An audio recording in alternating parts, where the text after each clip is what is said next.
Hello tout le monde, j'espère que vous allez bien. On se retrouve aujourd'hui pour un tutoriel sur les roses. Vous me l'avez beaucoup demandé. Suite à mes derniers colos dans les Clara Markova notamment. Donc je vous montre la technique. Vous allez voir que c'est hyper simple. Donc ceci est possible avec n'importe quelle gamme de crayons, que ce soit des crayons gras, secs, peu importe. Vous avez juste besoin d'un Posca, d'un dégradé, du plus foncé au plus clair et d'un noir. Donc pour commencer, je prends mon Posca blanc et je viens détourer tous les tours de pétales. Donc là, pour ce tutoriel, j'ai choisi de prendre les collines. Ce sont des crayons quand même gras, mais qui ont une pointe robuste. Donc on peut faire du hachurage. Vous allez voir que c'est une technique plutôt de hachurage et pas du tout d'aplat. Donc j'ai quand même préféré prendre un light fast parce que vraiment quand j'utilise du rouge, j'adore la teinte Merlotte qui est vraiment un rouge très foncé, mais vous pouvez prendre n'importe quelle gamme, des Polychromos, des Prismacolor, des Castle Art Supplies, enfin que sais-je, ce que vous voulez, ça fonctionne avec tout. C'est vraiment pas la gamme de crayons en fait ne compte pas vraiment, le tout c'est de comprendre la technique et après d'arriver à la reproduire après peu importe avec la gamme. Donc évidemment je vous mettrai toutes les teintes que j'utilise en barre d'infos au fur et à mesure de la vidéo aussi, je vous les mettrai comme ça vous pouvez si vous voulez reproduire le même combo. Donc voilà, vous prenez votre temps, vous venez détourer tous les traits noirs. Donc souvent, on me demande comment je fais pour colorier par-dessus le Posca. Bah voilà, je fais comme ça. Je fais ça un petit peu à la va-vite. Si ça dépasse, c'est pas grave. De toute façon, on va recolorier par-dessus, ça se verra plus. C'est pas grave non plus si c'est pas complètement transparent, enfin pas complètement recouvert. C'est pas grave non plus, parce qu'encore une fois, on va venir colorier par-dessus. Voilà, donc une fois que c'est fait, je viens prendre mon crayon le plus foncé, donc le Merlotte que j'ai bien taillé, et je vais venir faire des petits hachurages comme ça, hop, en partant du plus bas de la pétale, donc le bord qui est le plus près en fait du centre de la fleur, puisque ça va correspondre à mes zones d'ombre. Donc ensuite, je viens prendre mon crayon 505, le plus foncé, et je viens repasser par-dessus pour constituer petit à petit mon dégradé. Donc je vous conseille d'avoir votre crayon plutôt bien taillé, hein, ça sera plus joli.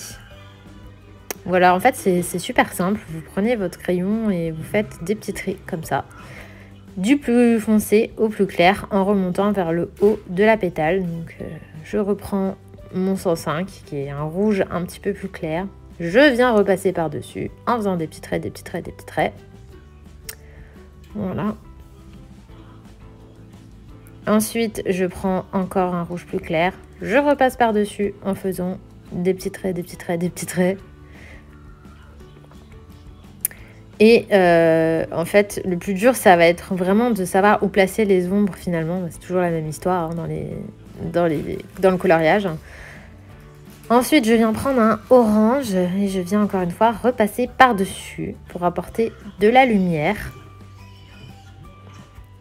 Je reprends mon rouge parce que je n'avais pas assez d'uniformité à mon goût. Je reviens foncer. N'hésitez pas en fait à faire ça, à reprendre votre crayon foncé, revenir foncer par-dessus, rééclaircir, refoncer. Un peu comme quand on fait un make-up en fait, quand vous venez estomper votre fard là dans le creux de paupière, vous faites un petit peu du foncé, vous estompez, finalement c'est trop clair, vous mettez un peu de foncé. C'est pareil en fait en coloriage. Donc là je viens utiliser mon noir, vous voyez j'utilise très souvent puisque c'était encore une fois pas assez foncé, donc je viens refoncer. Puis ensuite des fois je viens rééclaircir à ma guise jusqu'à ce que j'ai un résultat qui me convienne. Et en fait je vais faire ça sur tous les pétales. Ça va assez vite finalement. Une fois qu'on a compris la technique, ça va assez vite.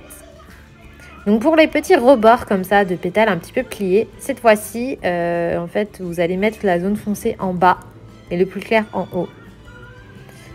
Voilà. Pour que ça donne un effet de lumière plutôt au haut de la pétale, du bout de pétale. Je ne sais pas si c'est très clair ce que je dis, mais c'est un petit peu l'idée que je veux vous donner.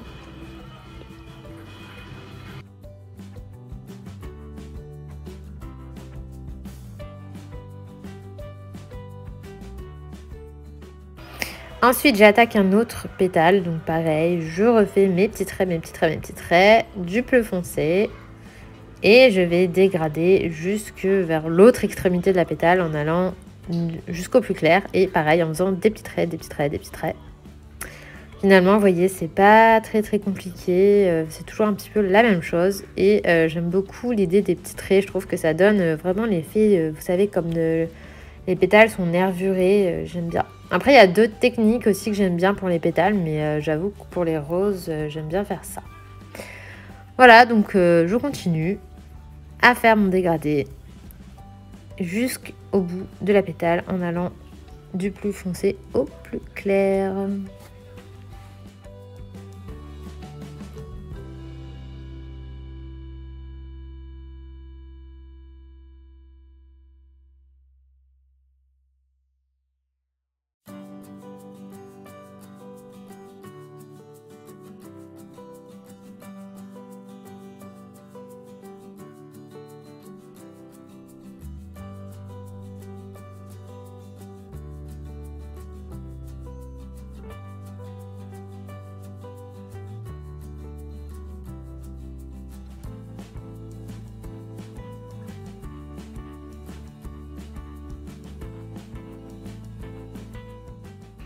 N'hésitez pas à repasser des couches de crayon si vous voyez que votre dégradé n'est pas assez uniforme. Si on voit trop les traits de crayon, n'hésitez pas à venir repasser une couche et ainsi de suite. Donc là, je vous ai fait le reste de la fleur en accéléré, parce que je pense que vous avez un petit peu compris le principe, mais au moins vous voyez comment j'avance. Je reproduis vraiment la même technique à chaque fois sur chaque pétale, avec plus ou moins de jaune, un petit peu moins de jaune. Enfin, quand je dis le jaune, c'est la partie la plus claire. Donc en tout cas, essayez de varier un petit peu, de ne pas mettre la même quantité de zone claire sur chaque pétale. Je sais pas si c'est très français, mais en tout cas, en fait, il faut faire comme si voilà, chaque pétale était un peu différent et pas tout uniforme. Voilà, donc vraiment la même chose à chaque fois. Et plus j'approche du centre, et plus je vais foncer, puisque du coup, les pétales du centre sont moins exposés à la lumière forcément. Donc faites attention à ça quand vous arrivez au milieu, essayez de faire un petit peu plus foncé.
Donc voilà, une fois que c'est terminé, ça donne ça. Donc bon, j'ai fini hors caméra puisque ça faisait déjà un moment que je filmais. Et en plus, bon, j'ai eu un appel pile à ce moment-là. Donc J'ai décidé de faire cette fois-ci dans les tons rouges, mais bien évidemment, vous pouvez le faire dans d'autres couleurs. Donc, je vais vous montrer ce que ça peut donner dans d'autres couleurs. Donc là, je l'avais fait en rose, avec exactement la même technique. Et là, je l'avais fait en violet. Voilà, avec encore une fois la même technique. Donc pour ce tuto-là, n'importe quel crayon fonctionne. Hein, je sais plus, je vous l'avais dit.